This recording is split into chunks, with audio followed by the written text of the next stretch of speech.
कौन सा कोर्स करना चाहिए, हमारे लिए करियर में बेस्ट अपॉर्चुनिटीज क्या है। देवजानी है मेरे एक स्टूडेंट, एक्सेंट उसमें काम कर रहे हैं, इंटीग्रिटी में काम कर रहे हैं, कैपजेमिनी में काम कर रहे हैं, एक्सेंचर में काम कर रहे हैं, ग्रैंड थॉर्टन में काम कर रहे हैं। Lots of opportunities are available. अगर आप अपने करियर के लिए आज अवेयर नहीं है, 5 साल निकल जाएंगे, nobody will guide you. So welcome guys, आज के इस वीडियो में हम डिस्कस करने जा रहे हैं बीकॉम स्टूडेंट्स के लिए क्या बेस्ट ऑप्शन है अकाउंट्स और फाइनेंस में। देखिए, बहुत सारे स्टूडेंट्स से जब मैं पर्सनल कई बार काउंसलिंग करता हूं तो उनके मन में कंफ्यूजन होता है कि सर हमें कौन सा कोर्स करना चाहिए, हमारे लिए करियर में बेस्ट अपॉर्चुनिटीज क्या है। देखिए, जनरली जब बच्चे बीकॉम कर लेते हैं तो उनके सामने एक बहुत बड़ा कंफ्यूजन रहता है कि सर अब आगे क्या। बहुत सारे लोग एमबीए करते हैं किसी डिस्टेंस लर्निंग से, कोई टैली सीखता है, कोई एमकॉम का कोर्स करता है। एक बात मैं आपसे कहना चाहूंगा कि बीकॉम करने के बाद 80 से 85% लोग केवल अकाउंटेंट बन जाते हैं। और मैं बोलता हूं कि डोंट बी अकाउंटेंट।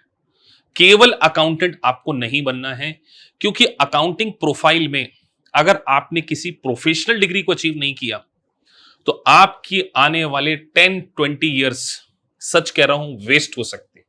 आप किसी सीए फर्म को ज्वाइन कर लेंगे, किसी कंपनी में R2R प्रोफेशनल बन जाएंगे, एक्सेंचर, जेनपैक्ट में अकाउंट्स पेबल में चले जाएंगे या एडमिन में चले जाएंगे।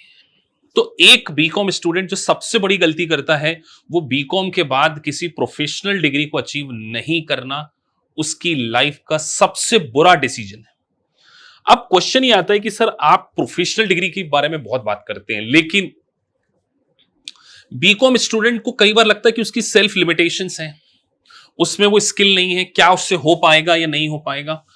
एक बात ध्यान रखिए, जब मैंने अपना ग्रेजुएशन कंप्लीट किया तो मुझे भी इस बात का डर था कि क्या मुझसे हो पाएगा या नहीं हो पाएगा, लेकिन मैंने जिंदगी में एक बोल्ड डिसीजन लिया और एक गोल्डन प्रीफिक्स को अचीव किया, सीए को मैंने अचीव किया और चार्टर्ड अकाउंटेंसी प्रोफेशन ने मेरी लाइफ को ट्रांसफॉर्म कर दिया। तो अगर भी आप ट्रांसफॉर्मेशन चाहते हैं ना, तो प्रोफेशनल डिग्री आपको 101% अचीव करनी होगी, अदरवाइज अपनी जिंदगी के 10-20 साल आप बर्बाद करने वाले। बहुत सारे बीकॉम स्टूडेंट जिनकी एज 30 के ऊपर है या 40 प्लस है, वो आज उनको डर होता है कि सर इस कंपनी में अगर आज हमारी जॉब चले गई तो फिर हमारे पास ऐसी कोई स्किल तो है नहीं या कोई ऐसा प्रोफेशनल डेजिग्नेशन नहीं है जिससे हमको किसी कंपनी में आसानी से जॉब मिल जाए। और बहुत सारे लोग तो अपनी मन मर्जी का काम भी नहीं कर पाते। आप जो काम करते हैं उसका क्रेडिट चार्टर्ड अकाउंटेंट को मिल जाता है या सीनियर को मिल जाता है। तो क्या आप केवल एक जूनियर प्रोफाइल में काम करना चाहते हैं? आपके ड्रीम बड़े नहीं है? क्या आप 5 डेज वर्क कल्चर नहीं चाहते? क्या आप मल्टीनेशनल कंपनीज में काम करना नहीं चाहते, या खुद का कोई सेटअप स्टार्ट करना चाहते हो, कोई कंसल्टेंट फॉर्म अपनी स्टार्ट करना चाहते हो? तो बीकॉम स्टूडेंट को, स्पेसिफिकली यंग बीकॉम स्टूडेंट्स को मैं कहना चाहूंगा जिनकी एज 20 के आसपास है, या ऐसी हाउसवाइफ जिनकी मैरिज हो चुकी है लेकिन केवल बीकॉम की डिग्री है और आज वो एक घर पे काम कर रही है केवल। सो प्रोफेशनल डिग्री आप अचीव कर सकते हो और शॉर्ट टर्म में प्रोफेशनल डिग्री अचीव कर सकते हैं। शॉर्ट टर्म में तो यहां मैंने आपके सामने कुछ करियर्स के नाम लिखे, जिसमें मैं ईए के बारे में बात कर रहा हूं, मैं यूएस सीपीए के बारे में बात कर रहा हूं और यूएस सीएमए के बारे में। ये 3 प्रोफेशन सबसे शॉर्ट टर्म में है और सबसे अच्छी बात, ये अमेरिका के हैं, यूएसए। और यूएसए का टैग नेम अगर आपके रिज्यूमे में एक बार लग जाएगा कि आपने अमेरिका का चार्टर्ड अकाउंटेंसी यानी सीपीए, अमेरिका के टैक्स प्रोफेशनल यानी ईए और अमेरिका के मैनेजमेंट अकाउंटेंट के हाईएस्ट डेजिग्नेशन को अचीव किया है, तो सच कह रहा हूं कि आपका खुद का कॉन्फिडेंस, आपके लिए जॉब अपॉर्चुनिटीज लोकल नहीं, एक ग्लोबल लेवल पर आपके विंडोज ओपन हो जाते हैं। अब बहुत सारे स्टूडेंट बोलते हैं सर हमें कौन सा करना चाहिए।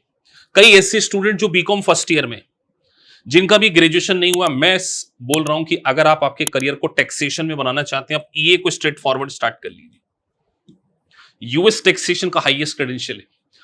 आप सोचिए, एमबीए करने जाते हैं किसी मीडियोकर कॉलेज से, 4 से 5 लाख का इन्वेस्टमेंट है, समटाइम 10 लाख का इन्वेस्टमेंट है, और 4 से 5 लाख का पैकेज भी नहीं मिलता, लेकिन यहां पर लेस देन 2 लाख का इन्वेस्टमेंट और मिनिमम सैलरी 6 to 7 लाख। मेरे कई स्टूडेंट आज बिग 4 में जॉब कर रहे हैं, कोई अच्छी टॉप कॉर्पोरेट के केपीओज में काम कर रहा है, एमएनसीज में काम कर रहे हैं, इंडिया के बाहर काम कर रहे हैं, अपनी कंसल्टेंट फॉर्म स्टार्ट कर चुके हैं।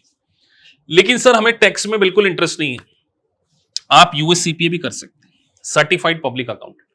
अगर आपका इंटरेस्ट ऑडिटिंग में है, टैक्सेशन नहीं है, मान के चलिए ऑडिटिंग और अकाउंटिंग फील्ड में आप आपके करियर को बनाना चाहते हैं, यूएससीपीए। सर अकाउंटिंग में भी नहीं, ऑडिटिंग में भी नहीं, टैक्सेशन भी नहीं, फाइनेंशियल मैनेजमेंट, हम एफपीएनए की प्रोफाइल चाहते हैं।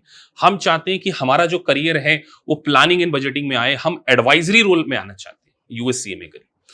कुछ भी करिए, लेकिन इस बात को ध्यान रखिए, अगर प्रोफेशनल डिग्री आपने अचीव नहीं की, आपकी जिंदगी में बहुत तकलीफें आने वाली है, बहुत ज्यादा। इसीलिए मैं आपसे बार बार कह रहा हूं कि आपको ग्लोबल डेजिग्नेशन अचीव करना है, एक सिंपल अकाउंटेंट बनकर नहीं रहना है। कई कंपनीज में सीनियर प्रोफाइल पे काम करते हैं, बोले सर हमारे पास ग्रेजुएशन है, 20 साल का एक्सपीरियंस है, पैकेज 11 लाख 12 लाख, 20 ईयर का एक्सपीरियंस, 10 ईयर का एक्सपीरियंस, कैंडिडेट 50,000 अर्न नहीं कर पा रहे। उनके ड्रीम है 70,000 80,000 अर्न करना। ये बहुत छोटा ड्रीम है आपका। यूएससीपी अगर आप कर लेंगे, आप 50 लाख के पैकेज पे जा सकते हैं, इवन करोड़ के पैकेज पे जा सकते हैं। मेरा एक स्टूडेंट है, आज वो लंदन में काम कर रहा है, 82,000 पाउंड का उसका पैकेज है, he is just 29 year old. So opportunities हैं, ग्लोबल कंपनीज इंडिया में आ रही हैं, और यूएस एक ब्रांड नेम है, यूएस वर्ल्ड की लार्जेस्ट इकोनॉमी है। बस आपने डिसीजन लेना है कि सर हमें कुछ ऐसा करना है जो हमारी लाइफ में हमें समय कम लगे, जिसको हम अचीव कर लें तो लोकल नहीं ग्लोबल लेवल पर हमें रिकॉग्नाइज किया जाए।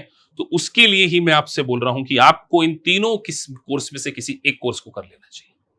और अगर आप मुझसे पूछें, शॉर्ट पीरियड ऑफ टाइम में बीकॉम फर्स्ट ईयर वाले स्टूडेंट के लिए मैं यूएससीए और ईए को प्रेफर करूंगा। आपका ग्रेजुएशन कंप्लीट हो चुका है, आप यूएससीपीए को कर लीजिए। सर हमें यूएससीपीए में थोड़ा इन्वेस्टमेंट ज्यादा लगता है, स्टार्ट फ्रॉम यूएससीए में, इन्वेस्टमेंट कम है। जो 2 पेपर आप पढ़ने वाले हैं उसका बहुत ज्यादा कंटेंट सीपीए में है, या ए अगर आप करते तो ए का जो टैक्सेशन है वो पूरा सीपीए के 2 टैक्सेशन में सेम है। तो आपको एक सही समय पे सही डिसीजन लेना है। सही समय पे सही डिसीजन आपकी लाइफ चेंज कर सकता है। आप हमारे चैनल पर बीकॉम वाले स्टूडेंट के इंटरव्यू देखिए, अभी जैसे वासु हैं, उन्होंने एनरोल एजेंट कंप्लीट किया, आप उनकी माई स्टोरी वीडियो देखिए, आज उनको कितनी सारी जॉब अपॉर्चुनिटीज मिली। देवजानी है मेरे एक स्टूडेंट, एक्सेंच उसमें काम कर रहे हैं, इंटीग्रिटी में काम कर रहे हैं, कैपजेमिनी में काम कर रहे हैं, एक्सेंचर में काम कर रहे हैं, ग्रैंड थॉर्टन में काम कर रहे हैं। Lots of opportunities are available.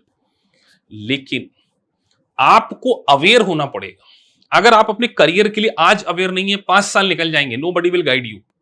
तो अगर आप ये वीडियो देख रहे हैं तो मैं कहूंगा कि इस वीडियो को आप ज्यादा से ज्यादा शेयर कीजिए, अपने दोस्तों के साथ में शेयर कीजिए।